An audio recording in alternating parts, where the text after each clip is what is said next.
Hey guys. So we are in beautiful, warm, sunny Guatemala. Warm now. It's warm now. It gets cold. We thought we would do a little roundup. A little recap of That's the word. the tail end of our trip there. Yeah, it did not go as planned at all. There's a few attempts and problems and I don't know, just it was a lot of work. We were challenged on doing that. Yeah. Spoiler alert, we're here. We are alive and well. Basically, you can see Marlo in the background. We pulled into Tapachula, border town of Mexico, Guatemala. We've been there before, twice now. It's a pretty good sized city actually. Yeah, you can pretty much find everything you need there. Has an airport. So It has an airport, lots of people, bustling little city. We pulled into the hotel that we were staying in. We unloaded the trailer. I went and checked in. Alex pulls the car up to where we're supposed to park it, and as he's driving our little putt-putt car up the hill, it just stopped moving. Yeah, it just kind of died out on the hill. So the purpose is we had zero issues with the car and the whole rig. Nothing. Yeah, the car just died out on the hill. Eventually, we parked it. I kind of just backed it in neutral to this other little lot, and we just got it off the road. And it was basically parked. We were there. We were already in the hotel. Then we tried the car again, and it did fire up. But at that point, we knew we had. Yeah, we knew we weren't going to make it to Guatemala with that car. Yeah, not good to just go ahead and wing that. So, like, super convenient. Like a walk. If you walk down the hill from this hotel, and maybe like 10 minutes down the road, there was like a Ford dealership, and we never take this car to a dealership, just because we never really had access to it. But there was one there, and it's a Ford. So we're like, yeah, screw it. Let's see, maybe they'll help us out. Try our best chance right now. So we left it with those guys for a while. So I think the car was there 3 days, 2 days? Yeah, 3 or 4 days. We had pretty bad timing because we dropped it off to them like on a Thursday night, which means they started to look at it Friday, and they only work a half day Saturday, and they don't work Sunday. So we got it back Monday. I want to say we got it back Monday. Yeah, it was ready at the end of the day on Monday. Hello from Tapachula. Today is day 5 in Tapachula, but the good news is we got our car back.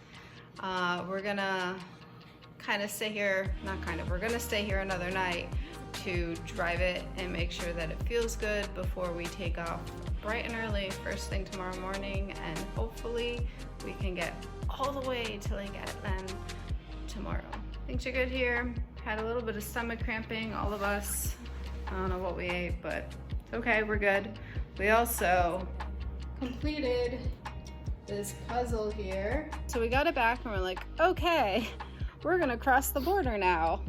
It's ready to go, no problem. Ready to go, no problem. So we prepared all our things, we packed a meal. Did we pack a meal? We packed a meal. Yeah. We loaded up the car again, attached the trailer, and we made our way to the border. Lucia, are you ready to go to Guatemala? Are you ready? You ready to go to Guatemala? Yes, you are. Our stomachs all hurt. We did not sleep enough. We're gonna cross this damn border. Well, we got to the border, seemingly okay, no problems. And you have to register your car, like go through the paperwork process. And they didn't like how the car was registered under my name, but the trailer was registered under his name, and they can only issue out 1 permit per vehicle because it's either I'm driving or he's driving. If I'm driving, I'm driving his trailer, and if he's driving my car.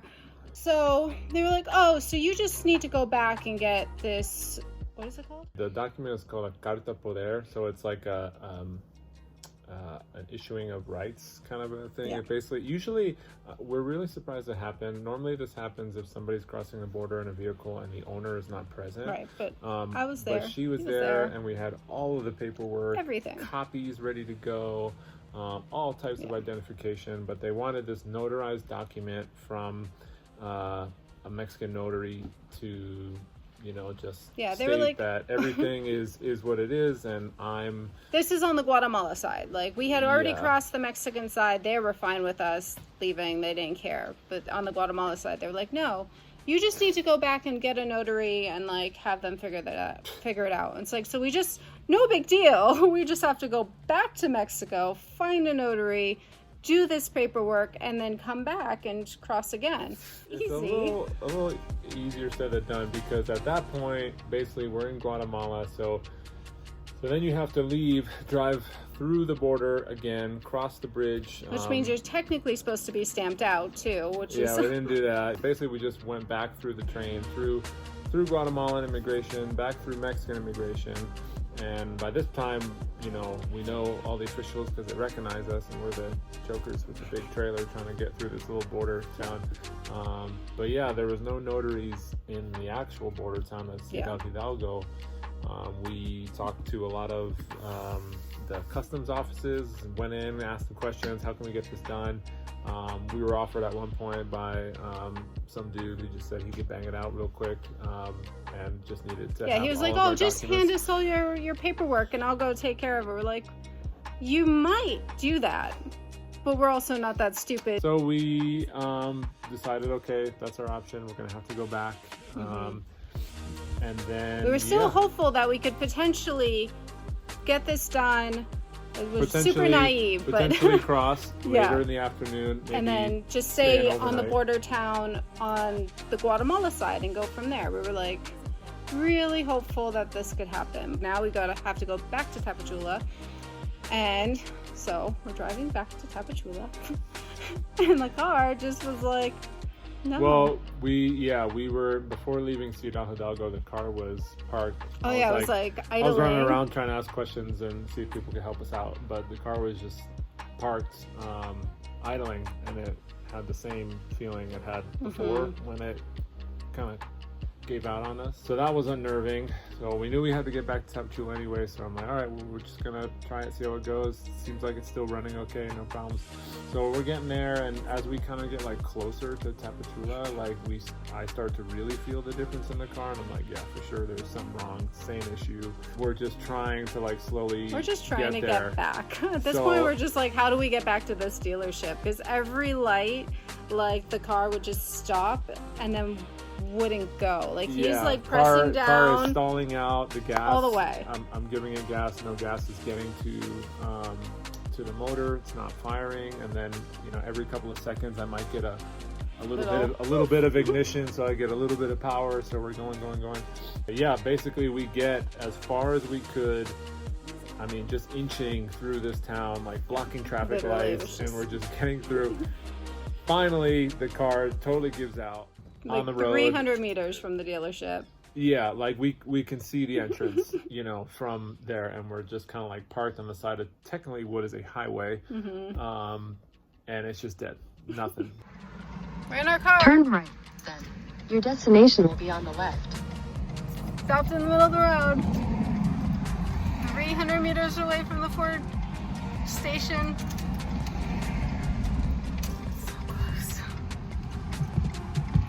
We're not getting to the lake today. Jerea runs out the car, goes to the mechanic. I'm standing in the street directing traffic so everybody can, you know, make sure, because this is a busy street. I mean, there's like semi trucks going by. It's like, a highway. It's a small highway. I'm in the street trying to direct traffic. Marlo is, poor thing, is like in the car with the just dog, like what is happening? Yeah. So then eventually the mechanic comes out and tries to give it a quick look and see what it is. And obviously there's no power. He's like, all right, we got to get this off the street. So him and I push it. Dre drives the car in neutral. We get it a little bit off the street. There was a little shoulder so we could get out of the way.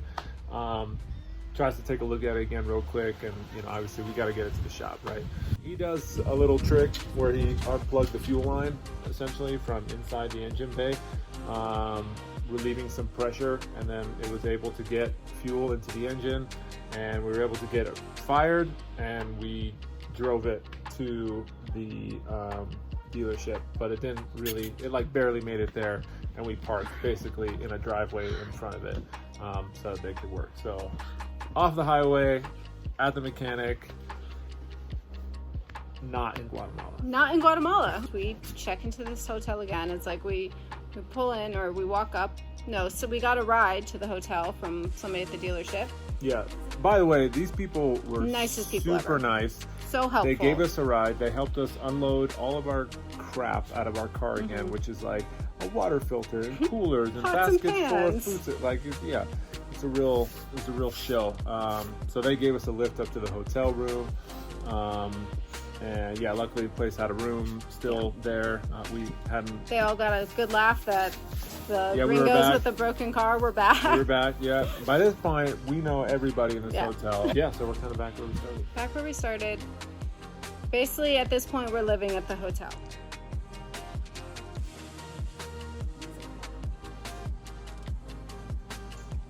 We had bought an electric burner. Don't know if you're supposed to do that, by the way. Don't know, We but got a little burner. We're cooking. We're cooking in there. We have It's kind of footage nice, of that actually. too. So we found out what the main issue was. Essentially, we knew from before we had an issue with the fuel system. We had some contamination in the gas tank and it got all in the engine. Terrible. So they cleaned all that stuff out and got it clean and working, and that was great. The one thing that they did not change, because it seemed like it was working, was our fuel pump. They hooked up a gauge and found out there's no pressure. So anyway, that's what went bad. They said to get a part to fix it there, because it's Ford, it has to be like a Ford part, and it would take 4 days or something to get there. Longer. But the mechanic was cool. He was like, look, if you go to a just an aftermarket shop here and just buy a standard part, you know, we'll put it in, no problem. Yeah, they were like, you have to buy the part, but we can put it in for you. They had the part in stock. We verified that it was the right one, put it in, took like a couple minutes, and then got it running, and that was it. From that point, it was good. We were still really doubtful, so I told the guy that I really want to drive it and test it. So the mechanic actually offered to sit in the car with me for about an hour, driving on the highway to nowhere, just in a circle, with the whole trailer rig attached to the car. Yeah. So we Good could make customer sure care. that we weren't going to have a fail. We did that. Everything was super smooth. No issues. He was like, all right, I feel pretty confident. I was still like, we should just sell this car here and like get towed to Guatemala. I definitely did not feel very confident in the car, but I was like, you know what? I mean, I trust you. You feel good about it. And like, worst case is something happens and then I was right and then we tow the car. So whatever, let's try this out. The next day was Sunday. So we weren't going to try to do the whole border crossing thing on Sunday. The offices are closed. You know, you never know which offices are going to be open and what's going to be closed and who's going to be there. And so we just were like, let's skip Sunday. Before this, we had to go still get our little poder paper. What is it? I keep forgetting the Carta de Poder. So we had to call some offices, see if we could do this process. This was, you know, while this whole car, you know, shenanigans was happening. We went, met with a notary, did all the paperwork, signed a lot of things, had to go back the next day to pick up this official paperwork. We have this super official paperwork. It's like more official than like our land paperwork here, at least official looking. But it basically says that he owns the car. I don't know what it says. It works. Yeah, it just gives, it's like a succession of rights, so it allows me to drive the vehicle as if I am the owner, even though legally the car is registered under her name. So that way we were able to get a single permit for car and trailer together. Yeah. And Yeah, I think we got they were that able to do Friday that. or Saturday. We did it. We got our paperwork for the car, so now Alex more or less owns the car, or I don't know how it works, but we got paperwork, and that means we can leave. Except that tomorrow's Sunday. So we're waiting another day, and then we're gonna try again. Saturday, the car's officially fixed. Sunday, we are waiting. At that point, we had checked out of the hotel because it was just like, we were just throwing money away at this hotel. Like, it's the nicer hotel in town. It's perfectly fine hotel, but we're also needing to eat, you know, 2 to 3 meals a day, trying to cook out of this kitchen. Like, we're like, let's just go to a cheap Airbnb. So we had been staying that week on the other side of town in like a small little Airbnb, just, you know, residential little neighborhood. Nothing fancy, just a place to stay, and it was fine. Still still in Tapachula. How you feeling about living in Tapachula, Alex? Man, I love it here. Amazing central market. Any kind of tramite you need done, you can get it done here. Photocopies, pictures, IDs, birth certificates. You need your shoes fixed. You need any kind of car repair. It's great. Cool. It's a Home Depot. Do you think we'll ever leave Tapachula? I mean, maybe, but at this point, say la vie. Guys, so I always thought it was like the master packer, but we just did our laundry, which was incredibly cheap here, by the way. And like, it all came packed with like the bottom layer being our jeans as like the base. And then like there was more layers on top, but it's like you take off each layer and then it's like, look, this is the layer of our underwears and things. Like, this is very impressive. It is hopefully our last day in Tapachula again. We have dinner over here. Got some kind of, we don't know the proper name, but it's like an enchilada. Enchiladas. But not baked. And I got some root vegetables with some sauce because that's what I feel like eating. We're gonna eat dinner. We're gonna pack up. Hopefully we'll cross the border tomorrow. Monday morning, we're like, all right, bright and early. We got up at like 6 a.m., packed up all the things, and went to the border again. All right, guys, we're on the road again, driving to the border again, in our car again. We are, I want to say we're excited, but I don't know if any of us are truly excited. I think we're all just more nervous and just really trying to be hopeful that this is all going to work out this time. If it doesn't, we'll figure it out, but fingers crossed, should work out. You know, it says 4 hours, 50 minutes to get to our destination. It'll be a lot longer, and we definitely have to go through the process at the SAT office to see if our car can go through this time. It absolutely should, because we have went and found the notary and turned in the paperwork and then went back and made appointments and like did all the official things to get this car and trailer into Guatemala, which we had done before anyway, but it was just minor details, silly little details. So hopefully this all works out. They say, yep, go in, and then our car is like, yeah, I took a break. I'm ready to take you into Guatemala. So we'll see.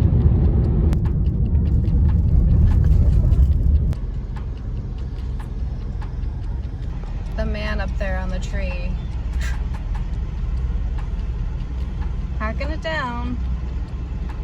I don't care about this traffic. I'm gonna hack down this tree. At this point, it's like the only thing you really need to enter Guatemala is a COVID test and your passport, and that's it. The car stuff is like the more complicated stuff, but like they were just really easy about it. And then we have to go to the SAT office, which is where we had the car paperwork troubles before. This time it seemed like it was a whole new crew in there. Yeah, they didn't know who we were, but which was good. Was it good? Yeah, I mean, it wasn't bad. No, it was good because to them we just showed up with like even what I thought like we were already set up with paperwork, because I mean we had copies of everything ready to go. We knew what we were going to need. But we also had this like notarized document, so any questions, they were just overwhelmed with the amount of official paperwork we had. So it was all good. It took a long time. It took a while of them pushing paper around and officially issuing the permit, but eventually the official came out, inspected the car, and verified everything. And I don't know, we were probably in there for like over an hour and a half at least, just kind of doing back and forth, and then they tell you how much it costs for permit. We had to essentially pay for 2 permits for our car and trailer. Permits, and then we had to pay the import fees for the trailer and stuff. So we had known that there was a chance that we would have to do some kind of import fees for our stuff, but we were hoping we wouldn't have to. So we're either in Guatemala, there's migration sign, Or maybe it's like a weird gray area. I'm not really sure, to be honest. We're waiting on some paperwork. Everything seems to be going really well this time. Marla and I came out to the car because the poor pup is like, has to wait in there and she's not allowed in the office. But yeah, so they said that we might have to pay some import fees for our things. We're kind of waiting to see on that. We're just waiting on some paperwork, and then I think that's it. I hope that means that we can just drive on through. We did it! We are driving in Guatemala, going to the lake.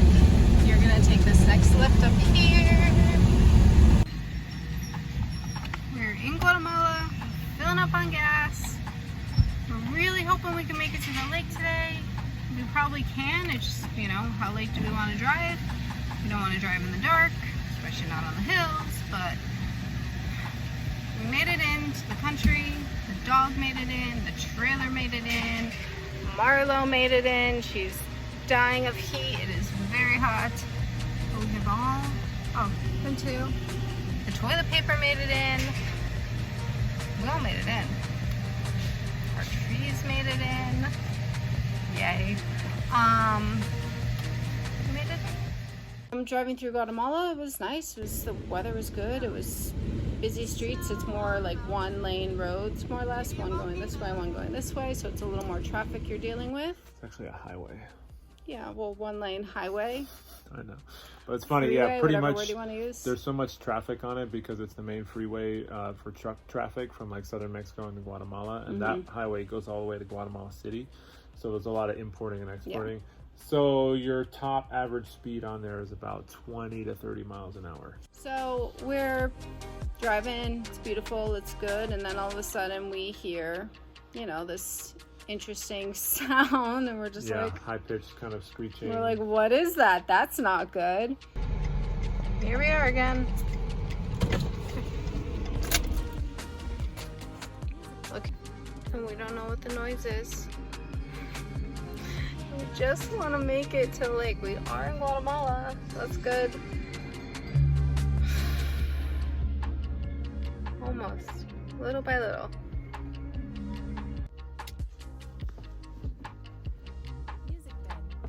We're at the mechanic. Not at the lake.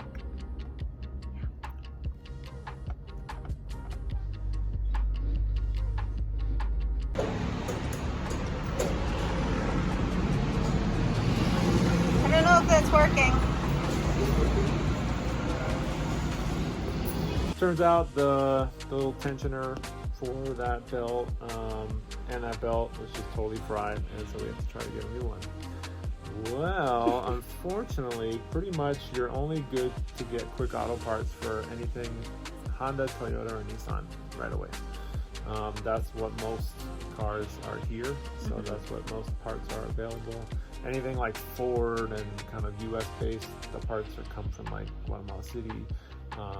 Funny enough, the mechanic said the fastest way to get the part would be to go back to Tapachula. Oh my god, we're never gonna do that. A couple hours have passed.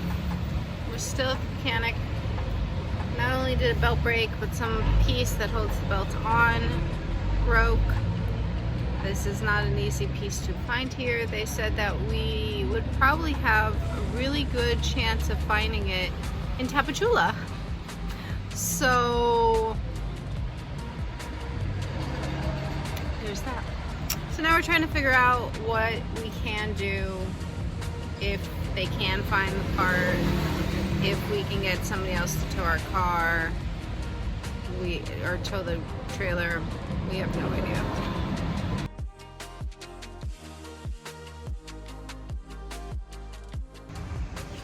Can't even go for a walk because the dog is scared of the outside because trucks and tuk-tuks and other things are loud. It's funny because life was really easy in Mexico. Like, sure, you have to wait a long time to get gas, like, brought to your house sometimes. It was hot. But overall, life in Mexico is pretty easy. Guatemala is harder. Even though we just got into it, and most of our car troubles were in Mexico. But still, this is like the beginning of all the hard stuff. Guys were super helpful. Wonderful people. The guy got on his moto like 5 times Trying to to look go for parts for us. check out different Yeah. shops and call a friend and see if anybody can pull it off another car. Eventually we got a new pulley wheel from another car and a new bearing. That was the problem, that the old bearing basically like cracked and disintegrated, so the whole thing failed.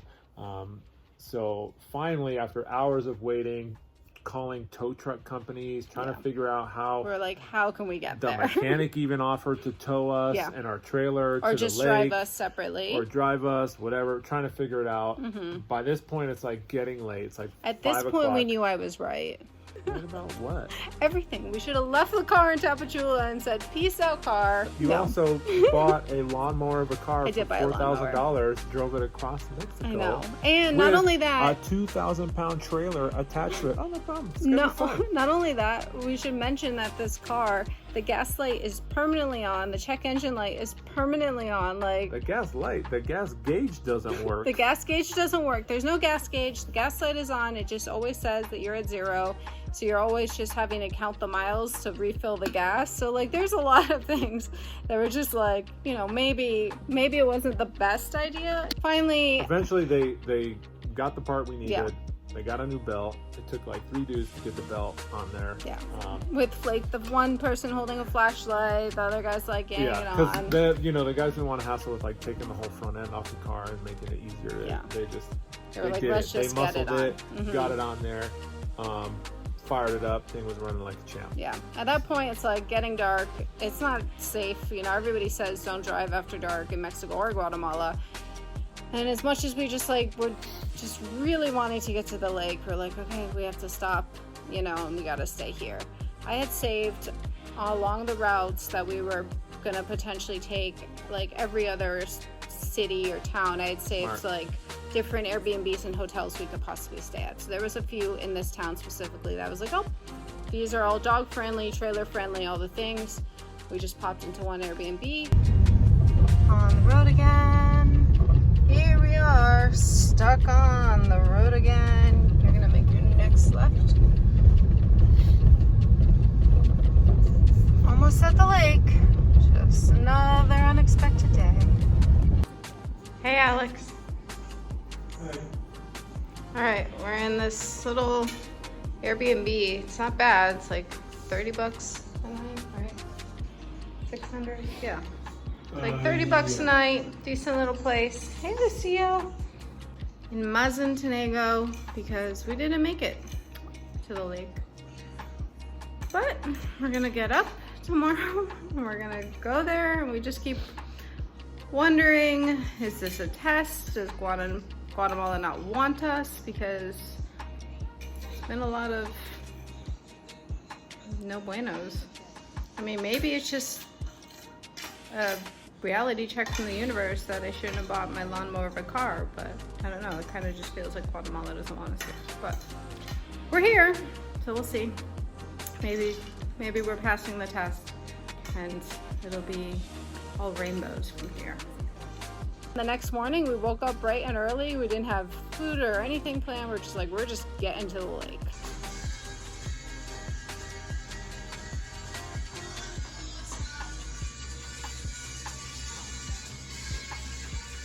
It was like the prettiest drive, like volcanoes and all these like fields, and the weather was perfect. We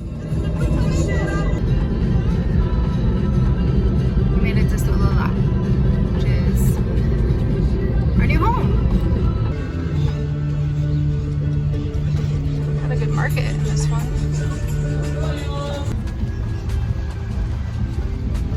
Are you patiently waiting to see the lake?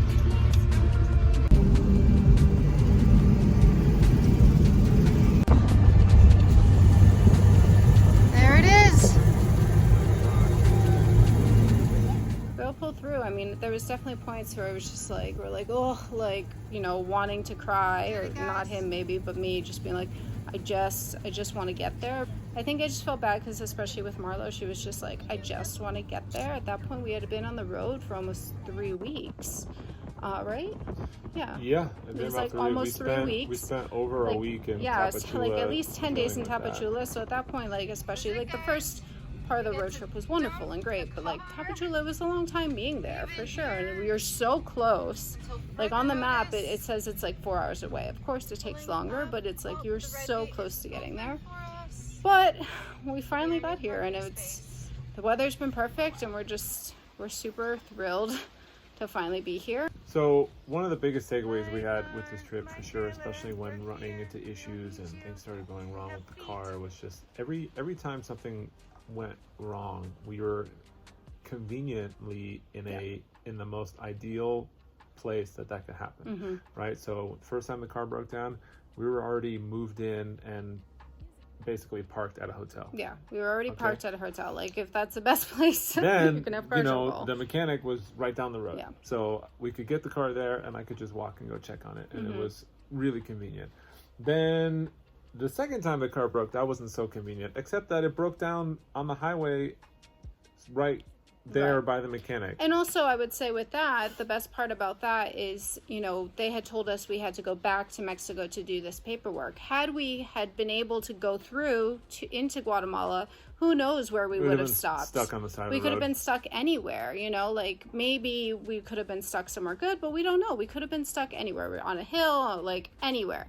In the middle of like farmland with nothing out there. So like it was pretty convenient that, yeah, it was stressful that they didn't let us into the country. But we were really glad that they didn't. We were glad they didn't. And then the third time when our car failed in Guatemala, luckily we're driving through like the biggest town we're going to go through on this leg before we get to the lake. And it's just mechanic after auto parts store. Like, it was just like, it could not have happened in a more ideal way. So we just kind of think that we were being challenged in a certain way, being tested. And but we were still like, even though it was hard, it was, you know, we were safe and we were still taken care of. People of Mexico and Guatemala, I say it all the time, but they are some of the most kind and helpful people. Like, you know, all these mechanics and people, like, they went above and beyond to try to help us, and like crazy out of their way. The second time we brought the car back to the Ford guys, that. Did everything off the books. No paperwork, nothing. It was awesome. So and like they didn't have to do that, and so it's just shout out to Atasa Ford in Tapachula. Like I just think, you know, in general, can it be unsafe driving through Mexico and Guatemala? Yeah, of course it can be unsafe driving through anywhere, but I think overall there are much more kind people in the world than there are bad people, and it's about right place, right time, and really just trusting that, you know, whatever the process is, and this was a trying process, but it was definitely a growing process too. Can't wait to show you guys more about our farm process and all the challenges we faced there. So we made it. Thanks guys. Bye.